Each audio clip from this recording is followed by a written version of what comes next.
From the Citrus TV studios, this is Citrus TV News live at 6, your campus news leader.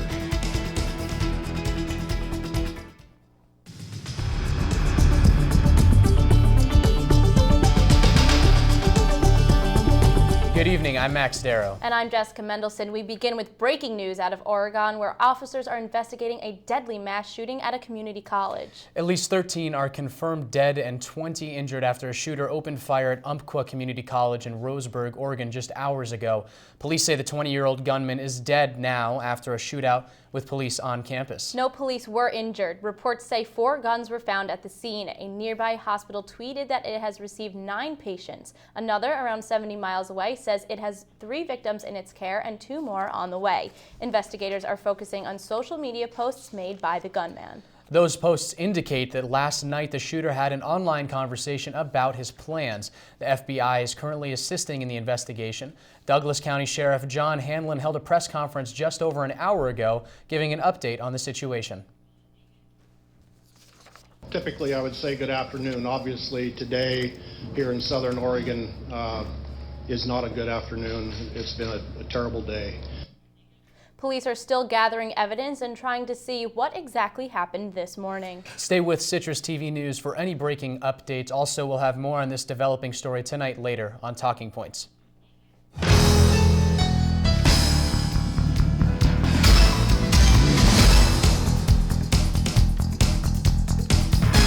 It's a practice police stations across the nation are beginning to use, and now it's here at SU. DPS officers are now wearing body cameras. As of today, all armed DPS officers are required to wear the cameras. This comes as a precaution after a wave of police brutality across the nation.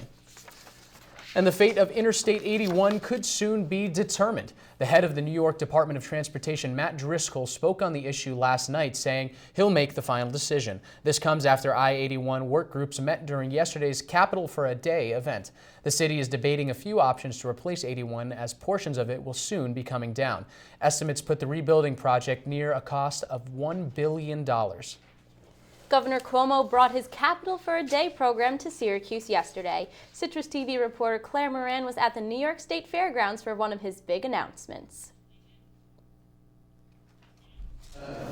Dirt Week will sign a 10-year contract with the new racetrack, so we know that Dirt Week is not going anywhere for 10 years. That new racetrack is the Central New York Raceway Park in Oswego County.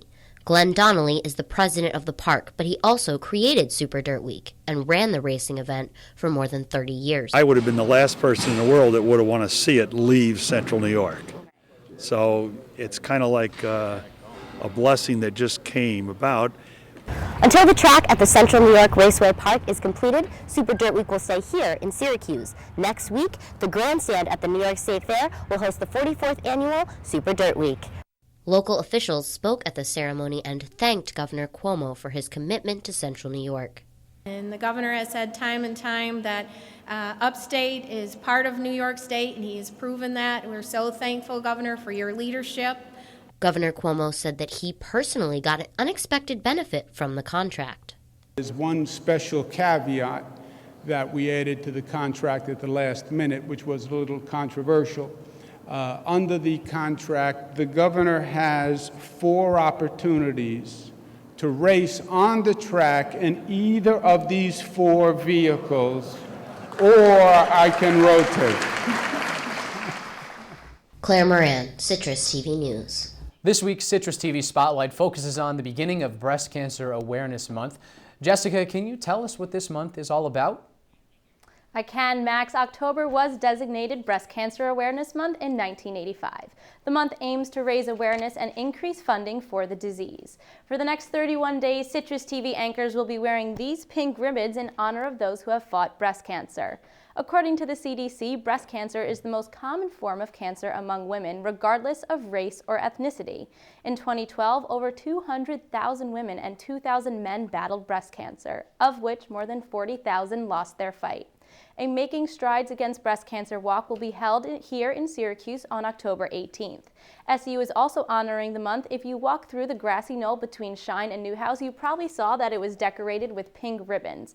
Many here at CitrusTV and on the SU campus have seen firsthand a family member or friend be diagnosed with breast cancer. We're keeping all affected by the disease in our thoughts. And coming up on CitrusTV News, Hurricane Joaquin is getting stronger, but will it hit the United States? And what the Russian government has to say about airstrikes in Syria, plus how Hillary Clinton's fundraising compares to rival Bernie Sanders. Coming up next on CitrusTV News.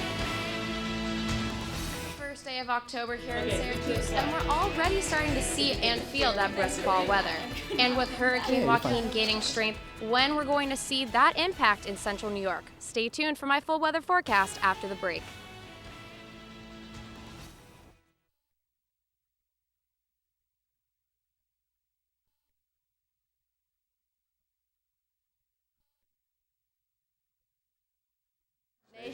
I'm Brianna Butler on the women's basketball team. And I'm Trevor Cooney of the men's basketball team. And the season is right around the corner. You can get your first look at the teams at Orange Madness on Friday, October 16th. Come watch us at the Carrier Dome for the first time this season. There'll be a dunk contest. And after the scrimmages, come get selfies with the teams. Hope to see you there. We nailed it. Killed it.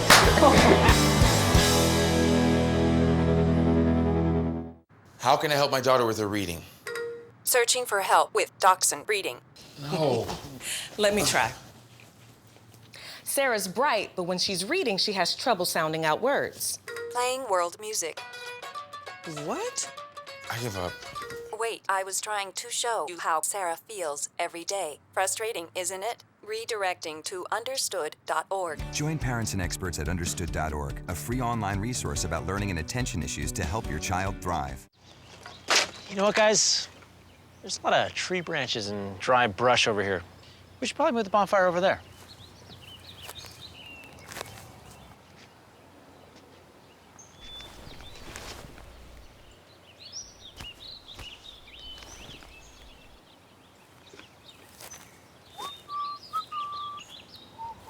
I'm guessing Smokey liked that idea.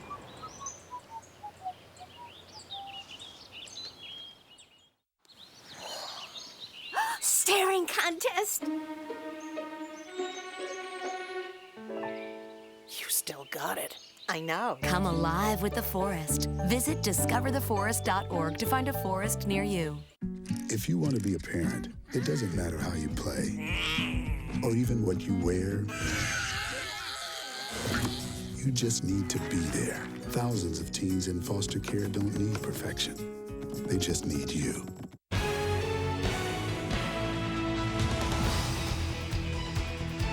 A bipartisan group of senators proposed legislation today that would minimize mandatory jail sentences of nonviolent offenders. This is an effort to reduce prison populations and financial costs of incarceration. The legislation will also ban solitary confinement for minors. President Obama is among the supporters of this new legislation. The committee is expected to vote on the measure on October 22nd. And following the Senate's approval, the House passed a temporary measure to avoid a government shutdown through December 11th. The House passed the bill by a vote of 257 to 151, with the noes coming only from Republicans. House Republicans also passed a separate resolution to discontinue government funding of Planned Parenthood. That resolution is expected to be blocked by Senate Democrats.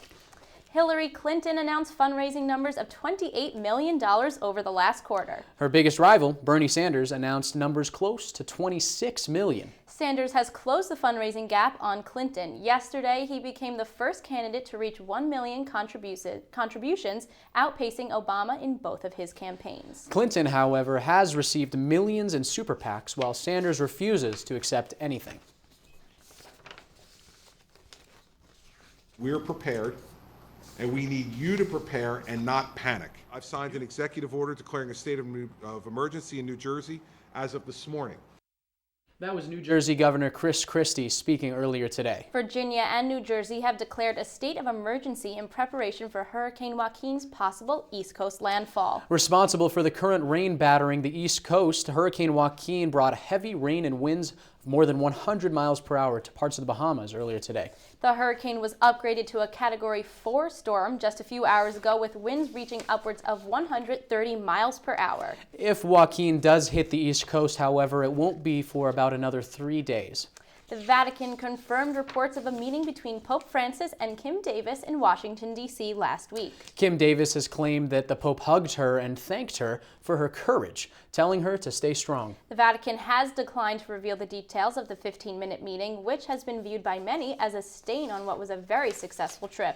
Kim Davis made headlines last month after refusing to issue same-sex marriage licenses following the Supreme Court decision in June.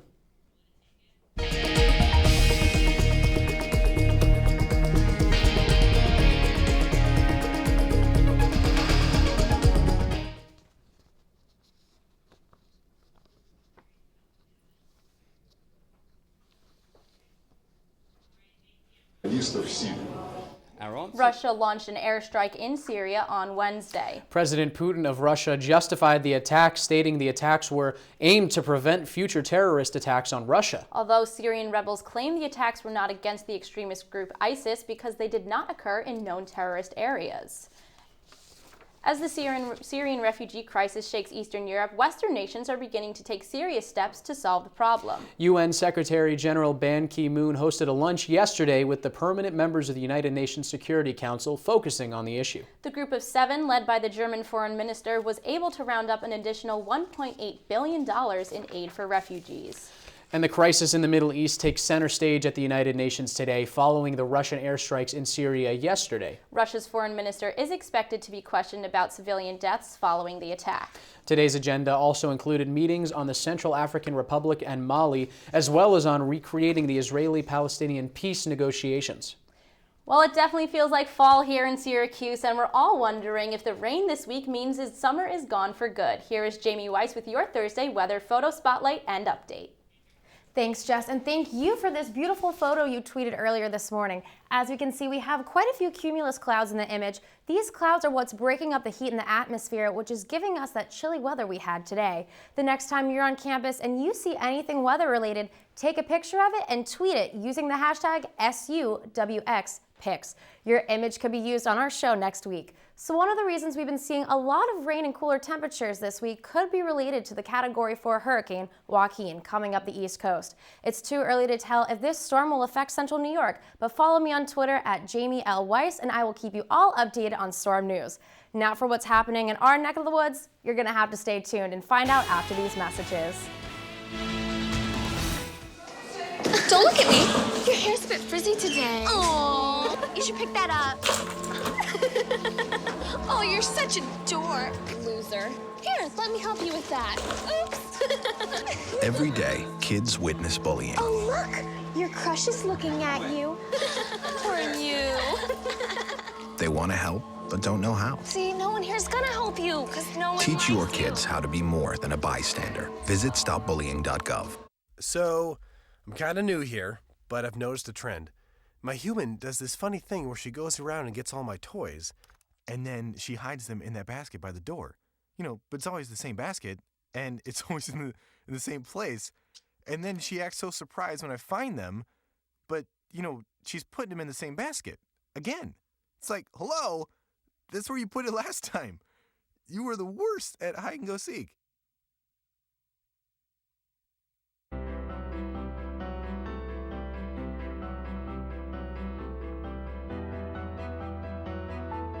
Body language can tell you all sorts of things.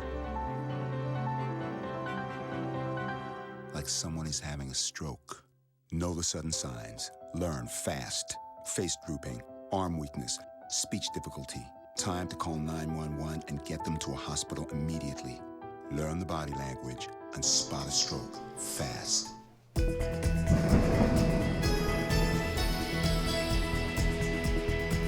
Thanks for staying with us. Jamie Weiss now has your full weather forecast. It was breezy and it definitely felt like fall today. Currently 60 degrees outside, the warmest it's been all day. We see about 59% humidity. Even though it is 60, it feels like 55. Now looking at weather across the Northeast, we're seeing 60s, 50s all across the area. The 70-degree temperature that we got to see last week is gone. Now looking into our Doppler radar, we do see a little bit of precipitation as we move down the East Coast. That is coming from the hurricane, as I mentioned earlier, but as of right now, nothing there to indicate if that is going to come up to central New York. Taking a look at the current surface temperature, like I said, again from the hurricane coming up the East Coast, it'll still be a couple of days, and be sure to check on Twitter, check and see if any of that is coming to New York.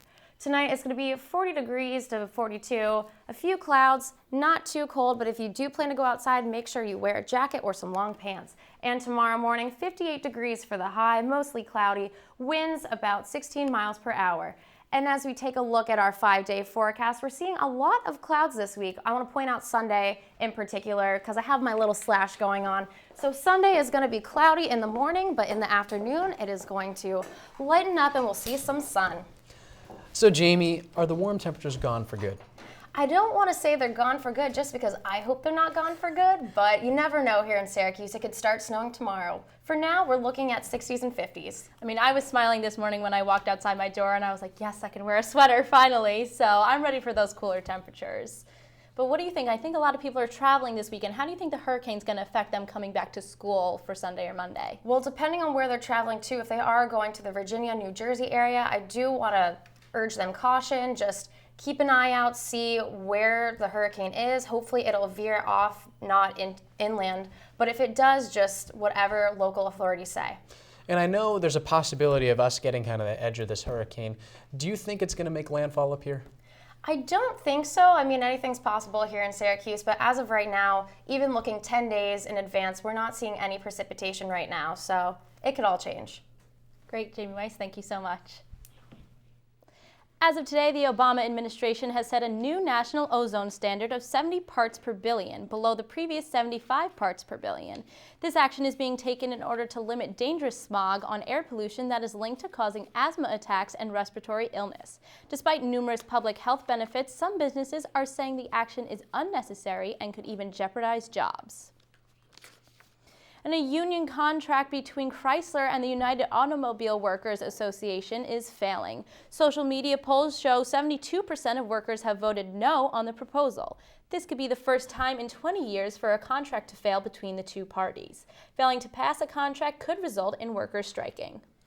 24 winners of the annual MacArthur Genius Grants are celebrating today. The fund gives $625,000 to people who have shown promise in their respective fields. This year's group of winners include artist Nicole Eisenman and the writer of the Broadway hit Hamilton, Lin-Manuel Miranda.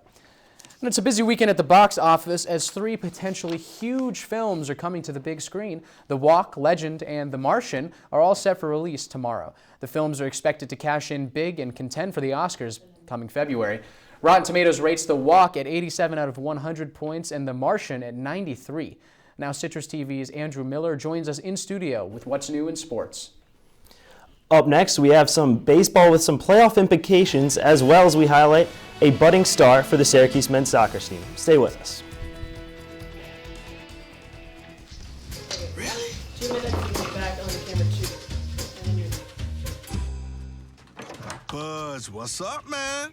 You left some leaves burning out here. Yeah, I just came in just for a second. Come on, man. If it's too hot to touch, it's too hot to leave. You could torch the whole neighborhood. It's a good point there, smoky. 9 out of 10 wildfires are caused by humans. Only you can prevent wildfires.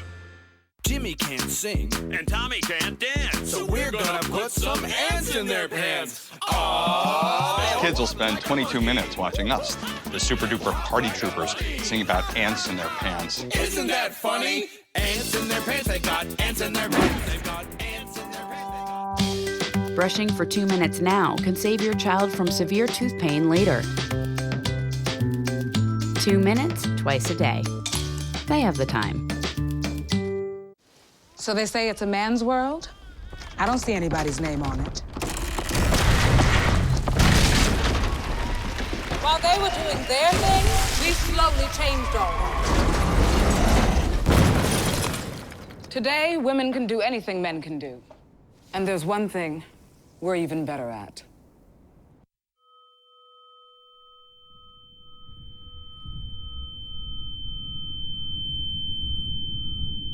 What planet are we living on? What do you think it would be like to teach? Chances are, you have no idea. Teachers today are breaking down obstacles, finding innovative ways to instill old lessons, proving that greatness can be found in everyday places, and that you don't need to be famous to be unforgettable. That's what it's like to teach.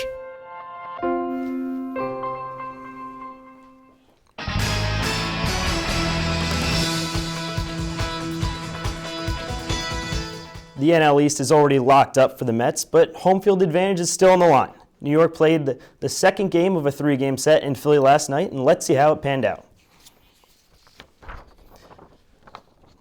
The Philly Fanatic lobbying for a call maybe early on in the game. Top first inning, Mets already up 3-0. Make it 5. Michael Conforto goes opposite field off of Alec Asher. That would be the rest of his day. He didn't even finish the first inning. You'd think a 5-run lead before your pitcher even got on the mound would be good, but not so much. Freddie Galvis, two RBIs on the single up the middle. Game tied up, bottom 6. Carlos Torres would come on in relief in the same inning. Freddie Galvis now on third base in a wild pitch. Freddie Galvis would score from third, 6-5 Phillies. The final would be 7-5. This Mets fan maybe looks a little concerned, but Yoenis Cespedes didn't play, but the x-rays on his hand were negative. Now let's take I-95 north to the Bronx. Yankees, Red Sox. Masahiro Tanaka in his first game back since being injured. Welcome back to the big, says Travis Shaw. 3-run homer well into left field. 3-0 Red Sox in the first inning. Now Alex Rodriguez, he says age is just but a number. 33 home runs this year, most of them coming in Yankee Stadium. He does love the short porch. However, 5-4 up Yankees. Another home run, Mookie Betts to tie it up in the 7th inning. We're going to go to extras now. Top 11, Devin Marrero with a chance to win. Just sneaks by up the middle. 9-5 will be the final. The Yankees' magic number is now just 1 game. Number 2 ranked SU Field Hockey hosts a pair of games this weekend with Cornell and Monmouth visiting the Hill. Monmouth will try to hand Cuse its first loss, although the Hawks have never taken down the Orange in the 3 games prior. Cornell doesn't have much better luck with just 2 wins in their 30-game history against Cuse. Face-off against Monmouth is tomorrow at 4 p.m., and the Cornell matchup is set to start Sunday at 2. Men's soccer is riding their 5th best recruiting class to a 6-2-1 record and a 3-game winning streak. Andrew Morris talked about the Syracuse's budding star heading into the rivalry game with Duke. You should meet Ben Polk. That first goal of his SU career was not unexpected. Polk is a junior college transfer from nearby Herkimer CC, and last season led the nation with 33 goals. This year, he's the Syracuse goal leader. I mean, I'm happy to score, happy to get the win, most important. The junior transfer may be team-oriented, but after scoring 4 goals in the past 2 games, it's Polk who finds himself steering the team. That's what we know he can do. He can bring goals to our team. The Orange will rely on Polk's talented boot Friday when the stout Duke defense comes to town. Andrew Morris, CitrusTV. Thursday night football brings a familiar matchup, but on unfamiliar terms. The game will mark the 43rd time the Steelers and Ravens have met, but the first time the Ravens have ever started 0-3. Michael Vick will start for Pittsburgh's third win, replacing 12-year veteran Ben Roethlisberger, who's down with a knee injury. Kickoff at Heinz Field is set for 8:20. So Mike Vick starting for the Steelers, that's a name you really haven't heard in a long time. How do you think he's going to fare? He's very mobile, and Ben Roethlisberger likes to get out of the pocket as well, so it's not like it's putting a completely new quarterback into the system. Le'Veon Bell has already had 1 game under his belt after serving his suspension. Expect Bell to get the ball a lot. Now coming back to SU football, what's the status of Eric Dungey playing in the next game? So Eric Dungey has an upper body injury, most likely a concussion, but obviously with concussions there's a lot of protocol to follow. Scott Schaefer won't officially say it's looking good. My bet is he does play the next game. Thanks so much, Andrew Miller. Stay with us. We'll be right back. If you want to be a parent, it doesn't matter how you play, what you wear, how you dance, or even what direction life takes you. You just need to be there. You don't have to be perfect to be a perfect parent. thousands of teens in foster care don't need perfection. They just need you. Huntington! Every proper bear knows that the right fit means everything. Especially when it comes to car seats. Oh, really? I just did what any bear would do. So know for sure that your child is in the right car seat for their age and size. I like it. To learn more, visit safercar.gov/the-right-seat. Oh, hello there. Oh, where's that bear?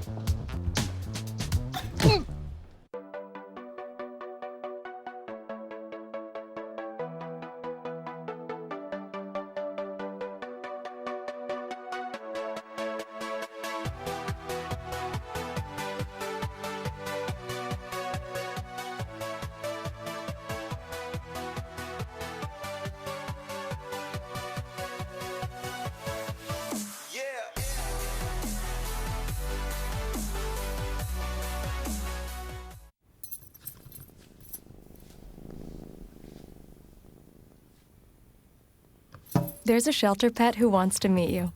Meet one today. Visit theshelterpetproject.org. Adopt. Staring contest! You still got it. I know. Come alive with the forest. Visit discovertheforest.org to find a forest near you. So Jamie, can I wear my sweater again tomorrow? You can definitely wear your sweater. We're right in the heart of sweater season here in Syracuse. What about my new flannel? Should I throw it on top? Definitely wear the flannel. Maybe we can hold off on doubling up until we're a little bit cooler. Great. So if I got a golf game this weekend, am I good to play? You're good to play. As of right now, no precipitation in the forecast, but like I said, that could change with the hurricane. Jamie, thanks so much. Now, in this week's Throwback Thursday, we're throwing it back to 2005. Now, Jess, can you guess what song was #1 at the time? Well, I was only in probably 5th grade. What was it? Well, 10 years ago, Kanye West and Jamie Foxx's Gold Digger topped the charts. Though that was 10 years ago, that song is still a classic. I'm pretty sure I heard it this weekend. Jamie, did you hear it this weekend? Oh, I definitely heard it this weekend. Anytime I hang out with Max, that's just the song that goes through my mind, so. I mean, Kanye's very relevant right now. He said he's running for president in a few years. He did. Now, Andrew, I think you know the song pretty well. Can you rap it a little bit? She take my money, but I'm in need. Something like that. I think that was pretty accurate. That was pretty good. Well, thank you so much for joining us on Citrus TV News Live at 6. That's all the time we have for you today. Make sure to check us out online at citrustvnews.net. And follow us on Twitter at Citrus TV News and like us on Facebook while you're online. You can also turn into our Twitter to see Periscopes live before we start the show to get a sneak peek of what's happening behind the scenes. Follow us later tonight on Talking Points as well, where we'll keep you updated with lots of new material and more breaking news coverage with the shooting earlier this afternoon. I'm Jessica Mendelson. And I'm Max Darrow. From all of us here at Citrus TV News, enjoy the rest of your night.